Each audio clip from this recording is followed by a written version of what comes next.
Hello, folks. How's everybody doing? Let me adjust the mic a little bit. Sorry, I just bumped the mic pretty severely, so I apologize if that made a bumpy sound. Whatever. But happy Tuesday, everyone. At least I hope it's a happy Tuesday for you. I really do. Let's see. Okay, I'm just posting on the tweeters.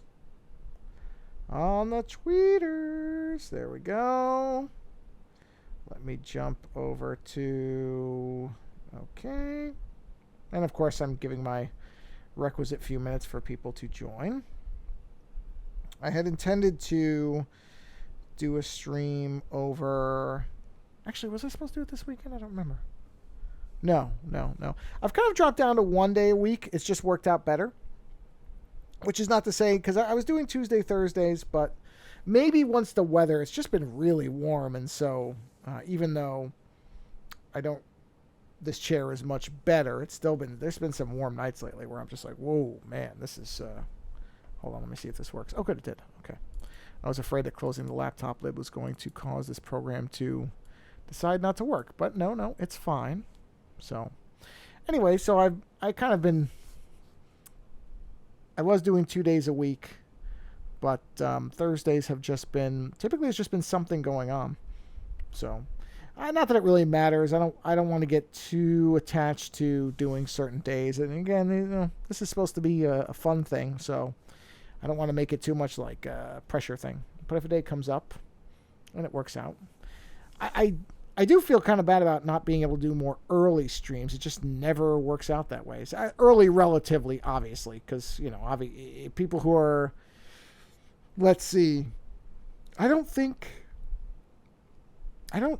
have time zones down enough to know this, but I don't think there's many time zones that are far behind Pacific. I think it just is mostly ahead. I know Britain is, or like London time is way ahead, and I think it just gets progressively more. I don't know where that stops and restarts. I mean, I know there's Greenwich Mean Time is considered 0. Actually, I was going to look it up, but why bother? I'll forget in 5 minutes anyway. So that is the only thing I do kind of feel bad about, is that I don't do more early streams, because I know there's some people who would, man, the upload thing is so weird on this. Why is it jumping like that? I'm looking at the Twitch studio thing, and it's jumping from 1400 kilobits upload to 5300. It's just kind of pulsing back and forth. Why? There's nothing going on. There is definitely something strange in how this thing interacts with the Mac. Everything is in the green except that upload just randomly jumps. It's so odd. I really don't know what to make it. I mean, that can't be real, because I'm not showing any dropped frames or slow frames. I'm at a pretty steady. I've got a locked 60 frames for. Oh, what is this? Ooh, hold on. Whoa! Oh, no! Don't turn that back off. Sorry. I did not, whatever I just did there, I should not have done. Okay. I don't think it interrupted the stream, but whoa, boy, something popped up there that was very strange. Anyway, I don't know, but I don't believe that that's real. That makes no sense, because that would suggest some kind of weird throttling, but it doesn't line up with anything else. Whatever. It's fine. Computers. Who needs them? I mean, I shouldn't say that. Obviously, I needed to do this, but it is weird. It's a little weird. I don't think there were any updates for the Twitch studio. I'm pretty sure, but I will do a quick check just in case. Nope, nothing. Okay. Well, I'm not going to worry about it. I will just carry on. Keep calm and carry on. Okay. So, let me grab my iPad over here. Get that into place. All right. And, oh yeah, the skull. I have to admit, let's just get this thing going. Hold on a minute. Do my little intro bit. Intro bit is going. Hey, why did it go to 0? Well, It doesn't really matter. It's a 45-second countdown. I'm pretty sure I know where it is anyway. I don't know why it went to 0 this time, but it really doesn't matter either. Basically, once all the little stuff runs across the bottom, then we're where we need to be. So it's fine. Okay, I'll do that. Oh, it's going to fade to black. I'll know from the fade. I'm going to fade here. And come on. Is it not going to fade? Wow, that thing decided... Hey, there it goes. Blammo. All right, there we go. I was going to say, is it not fading for some reason? Okay. Here we are back with a skull, which I am tremendously liking, which is a rarity for me. But I really like the way this thing looks. I just do.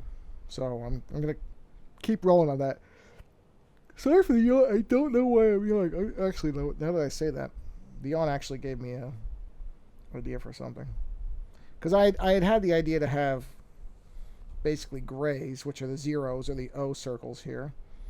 But I think for the sockets, I might go with an even deeper gray than I was originally planning. So let's go ahead and...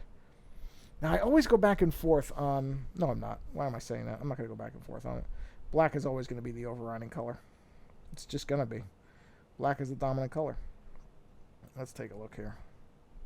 Now, this can all get changed into colors later. But for now, I'm going to keep it like this. Let's make that brush a little bigger.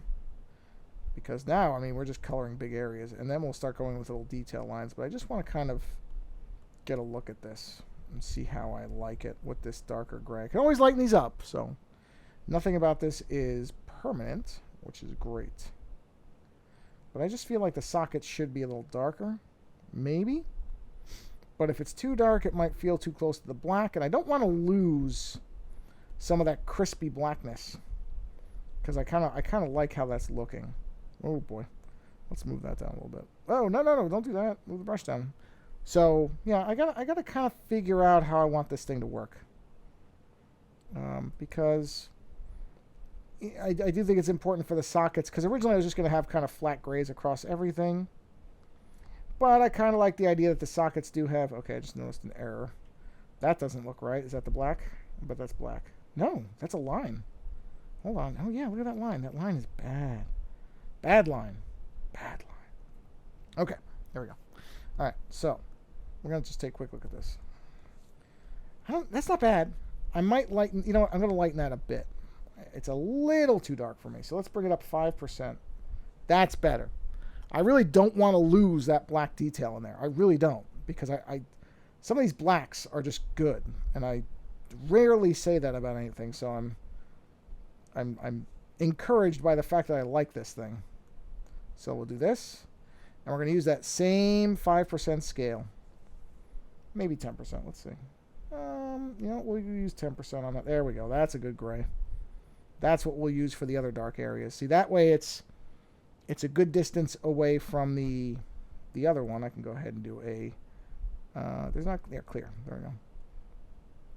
Because I want it to feel related to the dark areas in the, nasal cavities, but not... Okay, I got to make a smaller thing. Got to get these edges right. But also to still feel dark. So, yeah. So that's what we're going to do, some gray areas. And then what I'll plan to do is... See, I want to... Usually I do all of my black line work first. And then I kind of go in and do the color. But I'm... With this one... I'm sort of in an unusual place because, as I've said like 3 times now, I actually really kind of like how this looks just in the black and white. But I want to give it a little more depth. And so I'm going to, since that's an unusual scenario to begin with, that I actually like something this early on, I'm going to kind of go against a little bit of my common way of working by waiting on the detail lines till I have the dark areas filled in and see what I think then. Not going to drastically affect much of anything, but it's actually, you know what I'm going to do? Instead of, let's see. Oh, you know what?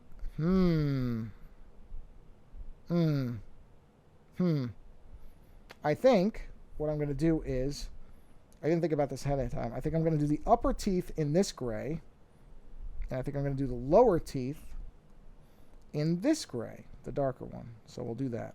That gives them a little bit of differentiation, too. It gives them a little bit of, Okay, I'm going to make up a word or a phrase, or maybe I'm just using real words and real phrases wrongly. Let's give it some planar spatiality. That can't possibly be real English. At least not in the way I'm using it. Planar is a real word. Spatial is a real word. I don't think spatiality is a real word. I'm pretty sure I'm making that up. But you know what? That's going to be dark gray too. Because where that's situated on the skull, executive decision. Or as Bob Ross says, we're going to make some big decisions. Because in my world, that's going to be dark gray. Which, now that I say that, I have to add something. Okay. See, this is the fun bit. When you just start realizing little things, adding them in, kind of having a somewhat organic nature to the piece. Is that the right line? Oh, that is definitely the right line size. Okay. I'm going to take the pen here because I thought about it, and honestly, I think I'm going to have a little bit of this dark gray here too. So we're going to break this up like so. I'm going to kind of follow the jaw or the skull line. Ooh, it's not craggy enough. That's the word I'm using. It's craggy. It's not craggy enough. I'm going to crag that line. Yeah, that's it. Add some of that crag. There we go. And I went a little too far over, so I'm going to just jump right there. Yeah, see, I want to have that be dark gray too, because naturally this line, oh, that's an eraser, this line here would create a shadow. So we're going to go ahead and put that in, but was not in the original thing. And that's what I mean about not everything, because if you look at the original drawing, that line is not there. You just add things in.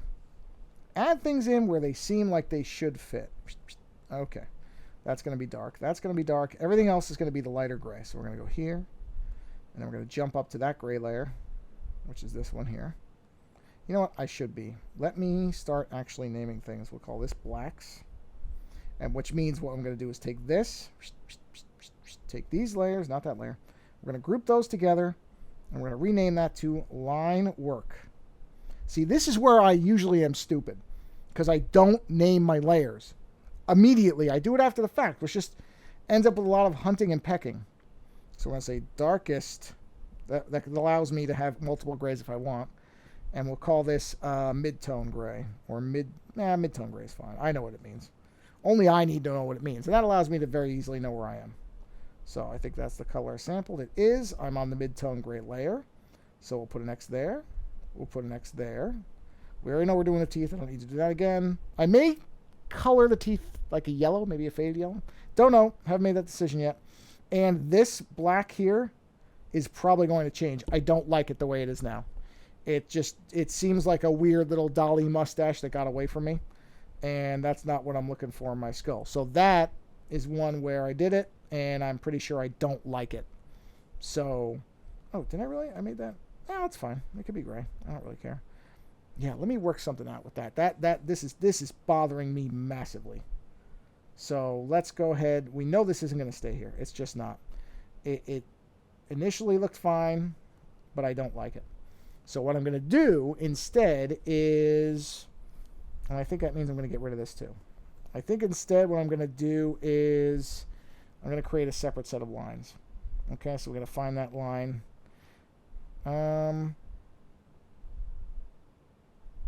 Yeah, that's gone. Whatever. It's gone. I know I don't want it there. So we're going to take this out, and we're going to create a brand new line there. So we're going to jump to our thin pen. We're going to get our black back. Now we're on this line. So what we're going to do is we're going to create kind of a logical, just do that, and crag it in there. Now, that may be, you know what, I need more of a curve. I need a craggy curve. Here we go, craggy curve. Now, from the reference I used, which I don't even know if I still have it on the iPad, this may not be accurate, but to my eye, that looks better. And that's just something that you have to decide what you want to do. You know, not everything has to be reference accurate. It doesn't. So do I want to have darkest gray? Actually, I don't. No, I think I'm going to go for mid-tone gray on that, because it isn't a whole. I'm trying to save the mid-tone grays for some really specific areas. Okay, well, that's the wrong pen, but there we go. Yeah, I like that better. Now, what I can do, because I did like having that little pitted thing there too, I'm just going to move it. I'm going to move the little pitted area to here. I'm going to do a little craggy pit there, and that we're going to make into pure black. That will jump into our black layer, and we will go ahead. I got to use the smallest pen for that because this is a pretty small area, and we're going to go ahead and make that a black little pit. Little pitting in skulls I always think is good. It's a nice way to have them, because either you have a clean skull, which is, there's a lot of those, so, or you can have this kind of more pitted. I'm definitely feeling like I'm channeling Mike Mignola here. Was not really intentional, but then again, it wasn't exactly unintentional, because he does do really good skulls. So, all right, there we go. So I've got my little pitting back, but I feel like that shadow, while perhaps not anatomically accurate to the way the skull was in the photo, works better for the eye, for my eye. And ultimately, you have to be, it's your image, you have to be happy with it. Oh, look at that, I've almost got that lined up. Look at that, with the circle in the background. Check it out. Hey! Okay, that's completely useless for anything except for my own amusement. Anyway, sorry. Okay, so let's, it's such a stupid thing. Midtones. Okay, so midtones, we're going to take I think the mid-size pen will work for this. Okay, yeah, that's fine. That's not, ooh, well, I say that and then I immediately go out. Yeah, because that's a differentiator enough. And I can always adjust this. That's why it's nice to have them on different layers, is I can always make, if I feel like that's blending too close, I can lighten it even more. But I think it's going to be okay. I think it's going to be all right. This is going to go a little over. I accept that, because I could just do that right there. I don't have too many little sharp valleys like that, so I don't think it's going to be a big problem. But I want to get these edges done so that I can come in with the big brush, the big paintbrush, and splotch it all out. But yeah, I got to admit, did I just bump the mic with my glasses? Sorry, here, let me move that back a little bit. Sorry. I am surprisingly happy with this, which is just very, very unusual place for me to be in. I'm used to having to really, what I would describe as kind of wrench any type of quality out of my stuff. Usually I don't look at something and think, oh, that's pretty good right off the bat. And that's not to, I don't want to sound egotistical when I say that. I just mean in terms of me making an image I don't hate. I do have to fix that, because that ain't flying. There we go. I didn't go all the way through, so you could tell. Okay, back to dark gray, or darkest gray as I'm calling it. Let's switch back to our thick pen. Use the right terms. And just anybody who's curious, Joe's pen is I took, I believe, the technical pen and modified it. That's the nice part about Procreate, is it will let you create your own brushes. You can buy brushes, but honestly, I mean, if you want to, if you're not comfortable making your own pen, or you find one that's really great, by all means pay somebody for it. But you can find any number of very good tutorials on creating your own pens. And I'm not going to pretend I know everything. I would actually love to, at some point, talk to some of the people that are involved with this program, and maybe get them onto a late night or something and kind of go through the creation process and how this stuff works, because I find it very interesting. I don't understand any of it. I'm not a dev, or I don't have the brain for development or coding at all. I mean, at all. But I always find that stuff interesting. And I think this is a particularly really well done program that has gotten much better and much more powerful over time. So I may try to arrange that at some point. That would be kind of fun to get into the background of this program and see where it came from and what the ultimate goal. Because obviously the easy description is, it's a Photoshop on the iPad competitor. Well, I don't know if that's really true.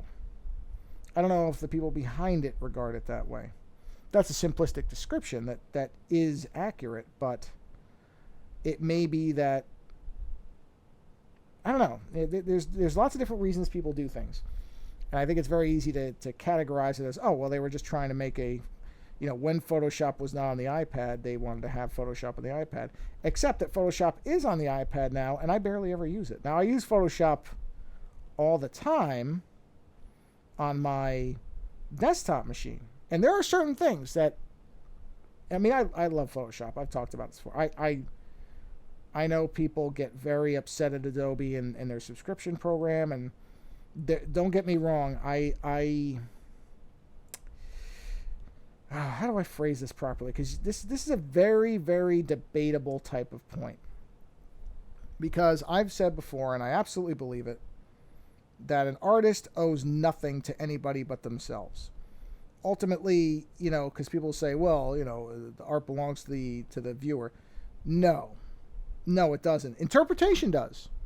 What you get from a piece of art, what you feel it says, that can be absolutely contrary to what the artist wants it to be.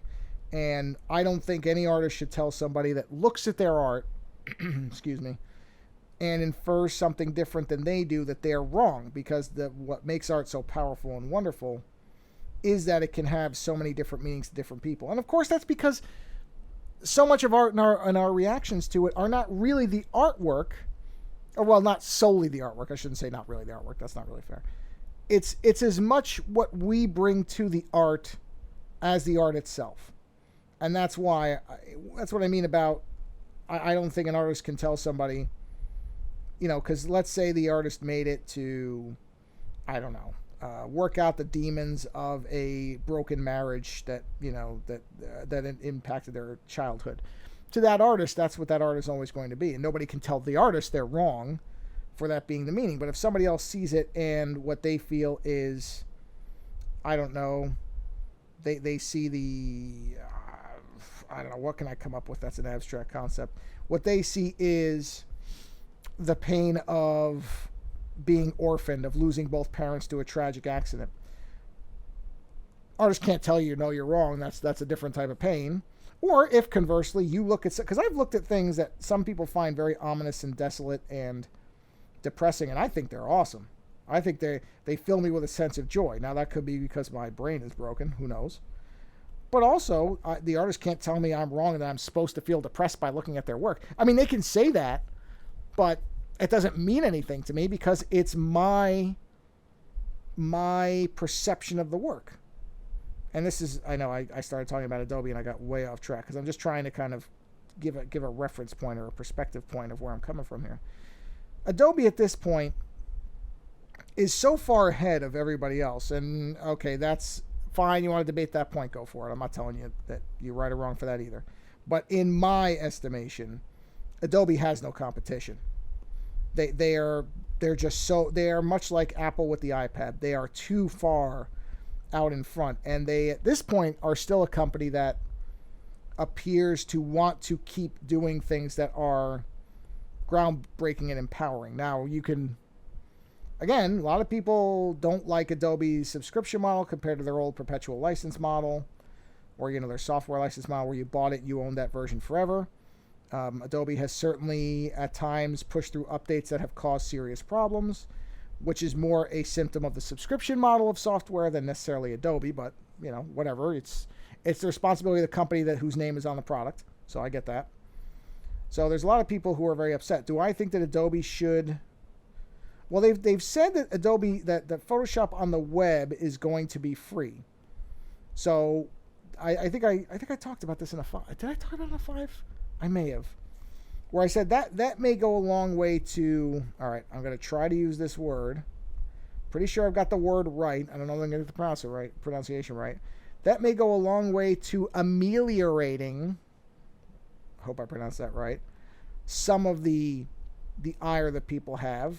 It depends. I mean, they're saying it'll only be partially free. And don't get me wrong.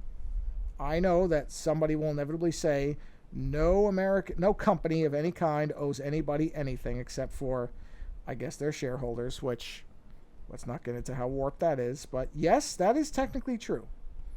I'm not saying that legally Adobe should have to offer a discounted or a permanent licensed version of their product. Even if I was suggesting that, there is nothing in the law that would ever make that happen. But I think Adobe would be wise to learn the lessons that Apple didn't for a while, or is now learning, where Apple really turned their back. No matter what they say, this is what happened. I mean, I'm not going to, whatever. I don't do their marketing for them. Apple turned their back on the creative people who really helped to make them what they are. I mean, Apple was very early embraced, and much because of the mythology of Apple that was sold by Steve Jobs, of this idea that Apple was run by, weirdo creators, which, okay, let's just say that there's a lot of that's smoke and mirrors. It's as much deception as it is true. To indicate that Steve Jobs was some kind of hippy dippy creator type is only partially the case, but it doesn't really matter. What does is that Apple made some very poor decisions, and they weren't all post Steve Jobs. Some of them were while he was there. Many things at Apple were very slow moving, which means that he was part of them. But certainly, Apple did itself no favors with a lot of creative people. The diehards are always the diehards. The people who just love Apple, you're never going to be able to do anything to dissuade those people. They are perma-fans. Apple could push out an update that made their Macs catch on fire, and these people would likely figure out some reason why that must be in the interest of data privacy and user security or something. So, the super fans are the super fans. And that's fine. You can be a super fan of things. I understand why people love Apple. I really do. I quite like them myself, but I don't consider them any friend of mine, let's put it that way. I know they're still a company, and that their decisions could turn on a moment's notice once something no longer results in the money machine operating the way it does. As many people will immediately say, if you doubt that, look at their attitude towards China. So, thank you, Andy Ihnatko. One of the people I think is actually one of my favorite people who actually talks about Apple, because I think, and if you don't know who Andy Ihnatko is, I will not mispronounce his name, because I know or misspell it. I will misspell it. No, I'm not mispronouncing it. Ihnatko is his last name. I know I can't spell it. But he is a commentator over on a show called MacBreak Weekly, as well as another show called Material. Material is more centered on Android. MacBreak Weekly is more Mac focused, hence MacBreak Weekly. And one thing I really, really like about Andy is on a show that is often populated by people who, I'm not going to say they're Apple super fans. I'm going to try to be fair about it and not say that, although you can decide for yourself. He is very often, while being a fan of Apple, able to say, wait a minute, let's not turn what's the word for it? An affection into adoration or deification, which a lot of people do. A lot of people just will not hear of Apple doing any wrong. And I think that's an extraordinarily dangerous way to view a company. I think the minute that you think that a company is beyond the ability to... The minute you think a company cares about you, you've made a fatal error. Companies do not care about you. There are companies that are certainly more customer-oriented. That's absolutely true. Which I think is as much as you realistically can ask for a company. Assuming that it answers to shareholders. When companies are small, it's different. I've talked about this before. There's such a tangible difference between companies where the people at the top know the people at the bottom and those that don't. You can see it immediately over and over and over again. And honestly, you can take that same thing and you can apply it to human beings in general.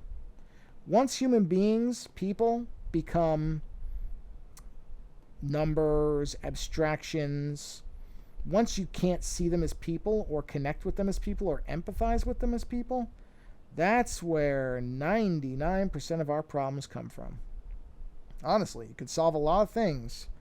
If there was an empathy machine, if there was an empathy gun, well, I shouldn't use gun, I don't like guns. If there was an empathy projector, there we go, that could create the empathy for anybody you looked at, where you could empathize with every single person you ever saw, this would be a far better world. And that same thing applies when it comes to business. Because again, if you're in a company where, and I've seen this firsthand, so this is not speculation, this is something I have seen more than once. When you're, and most of us have seen some version of this, unless you're very lucky and you've always worked in a small company where everybody knows each other, and then maybe you've never seen the other side of this. But when you work in a small company with a small amount of employees and everybody knows each other, it's just so fundamentally different than when you're in a big company. Because once a company's big enough where, again, the people at the top don't know your name, then that's it.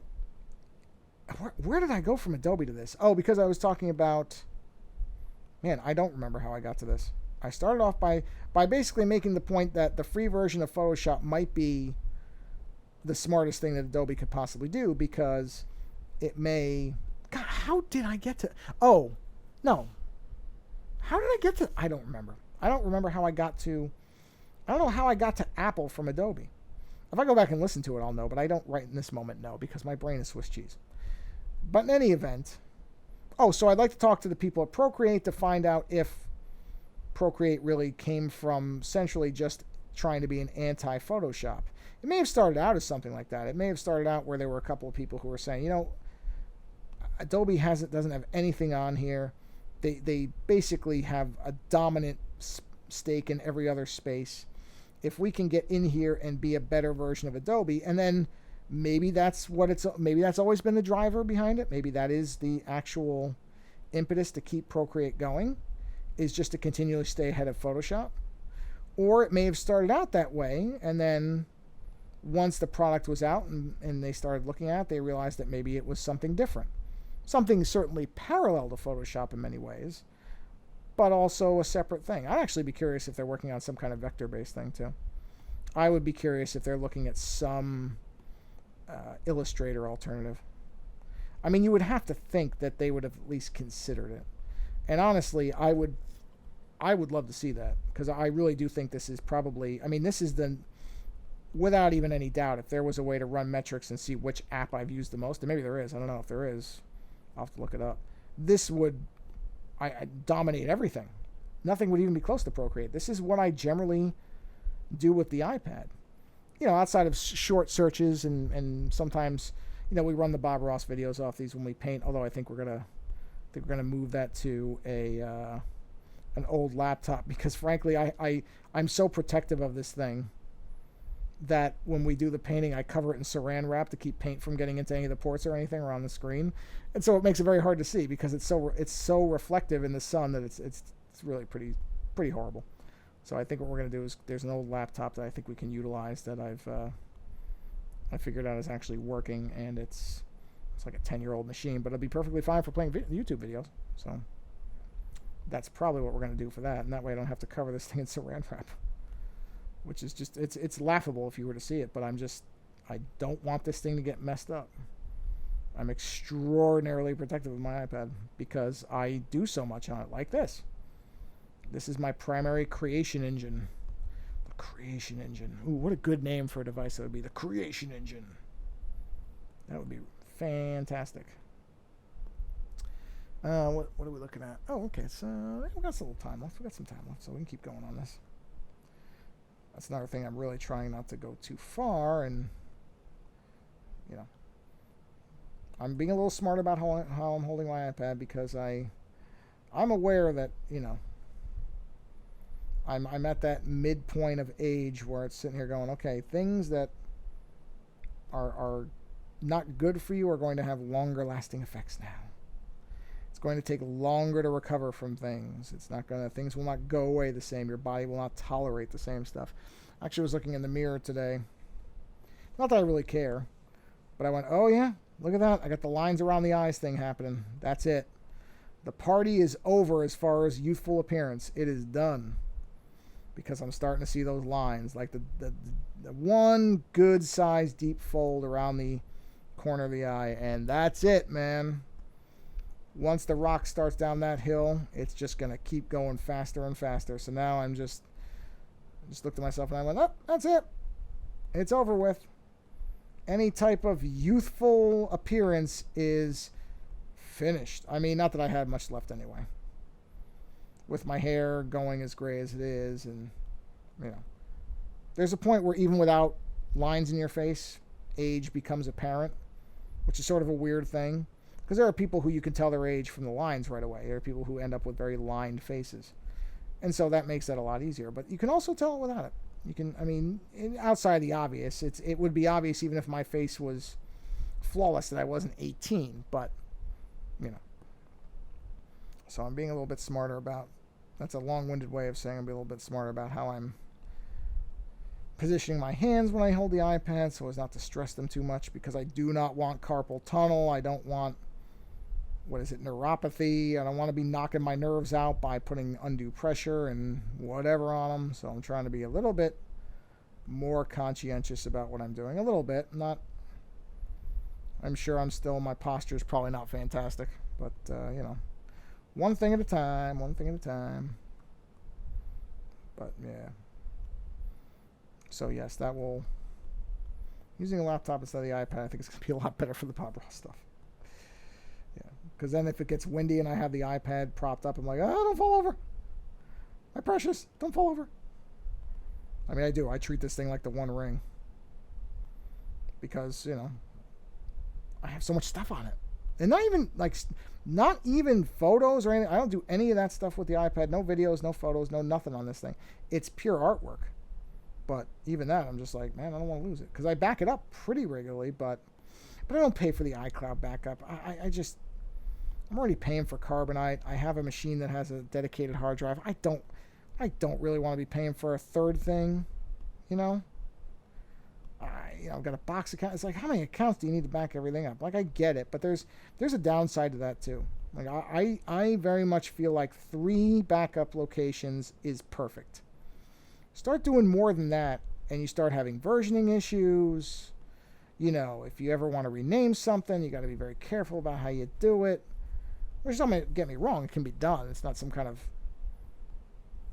NASA level calculus, but most people don't.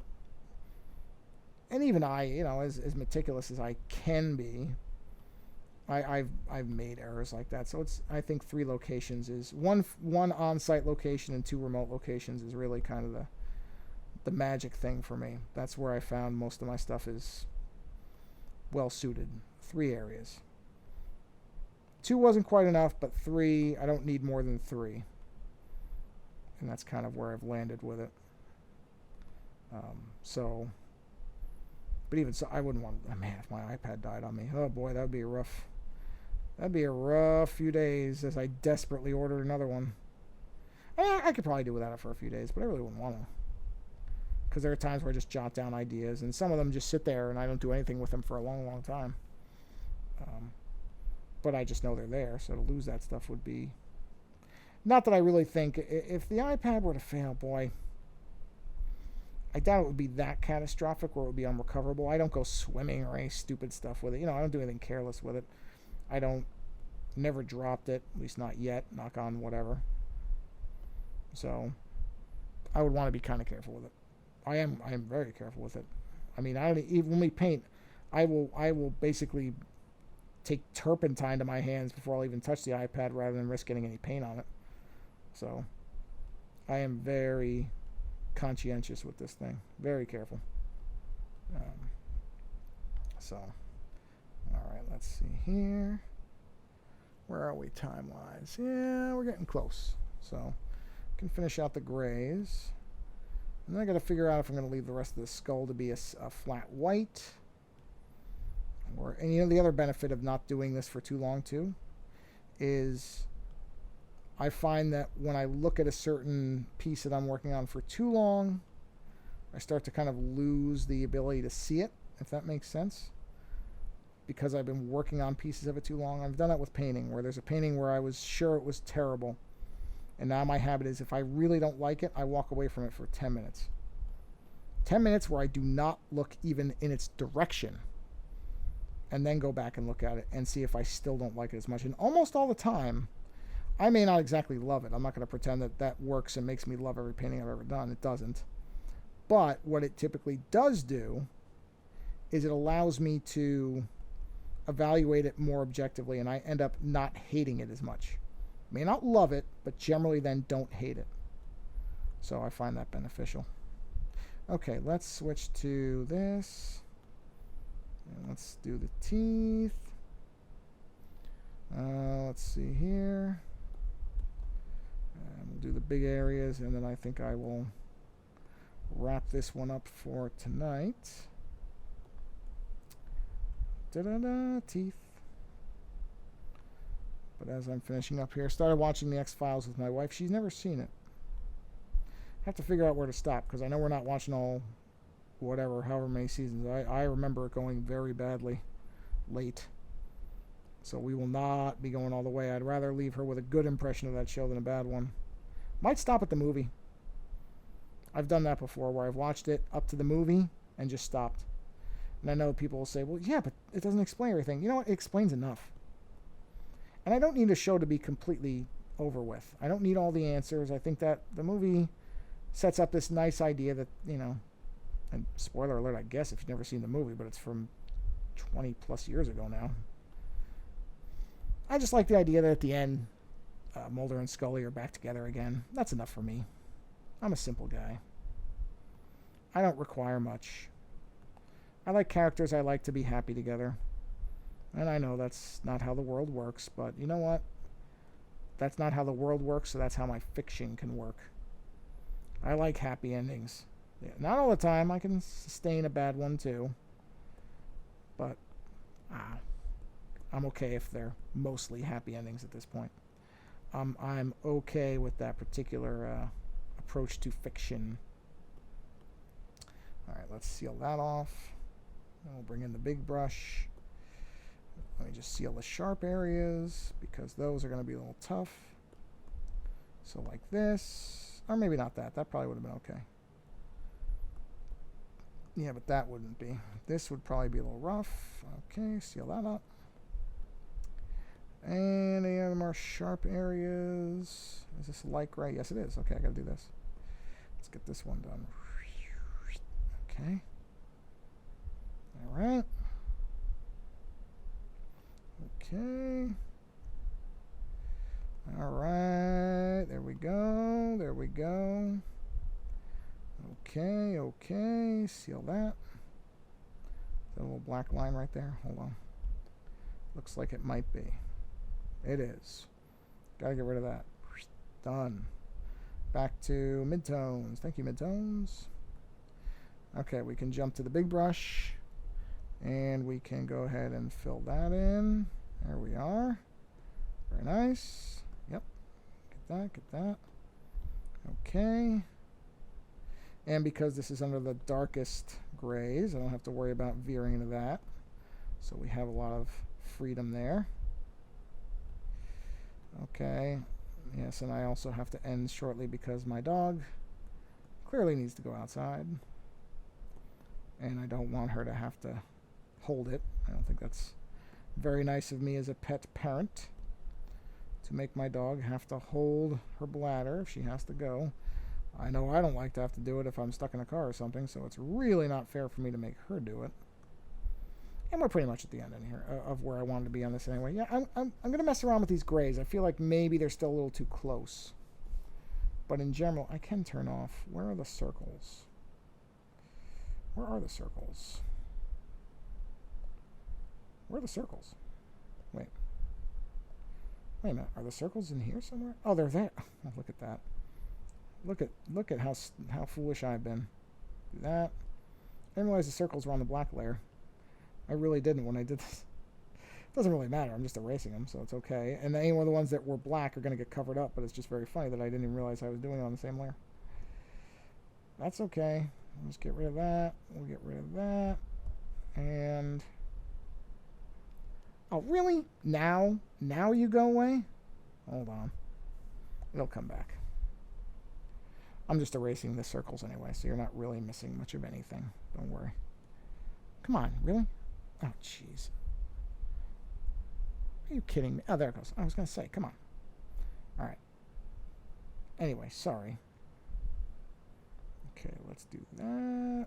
Oh, I went too far on that one.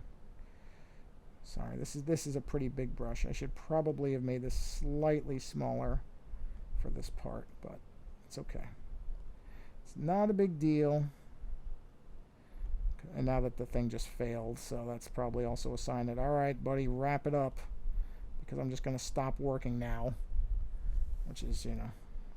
But I shouldn't complain too much. It held up very well for most of this. It only had the one shut off so far, so I really shouldn't complain. really shouldn't. I will a little bit because, you know, and I already did, so I can't really retract that. But overall, it was much more steady this time. I didn't check to see if I was at 100%, what do you call it either. Probably was. That seems to be the harbinger, is once the CPU tags 100, then it seems like it's only a matter of time. So, to my continued confusion on a machine that generally performs so well that it struggles with this, and I don't know if it could be the app and not the computer. I will absolutely allow that. That's a possibility. I don't know. But in any case, like I said, that's a sign that it's time to wrap it up. So we will do that. Just finish this area. I don't like to leave areas incomplete. So we will finish this area out. There we go. And I can make this a little bigger now because now I'm just in big sections. Ooh, yeah. Paint. Okay. Well, I said I don't like sections incomplete, but I'm going to hold off here because I don't want to have it go off again. So we'll keep moving on this. I'm going to keep building this. I have to do a little tweaking. I can tell the grays are a little too close. Or maybe not. Maybe not. If I do the skull a non-white color, maybe that'll help. So there's different ways to go with this. But thus far, I am really liking this. So I'm going to switch this off here so I can... So far, I am really... I have to admit... Oh, apparently there's an update for my iPad too. I guess I'll do that. I am very, very happy with how this is going so far. So, yeah. I like where this thing is going. So, anyway, that's going to do it for the stream this evening. As I always say, I hope that you are having a wonderful, morning, afternoon, evening, late night, very early morning, wherever and whenever it is you are. Hope everything is going well and you're staying safe and healthy. And I hope you are enjoying the streams. I hope. I'll keep doing them whether people are or not. And on that note, have a wonderful rest of your whatever. And we'll see you again on the next stream. All right. Bye, everybody.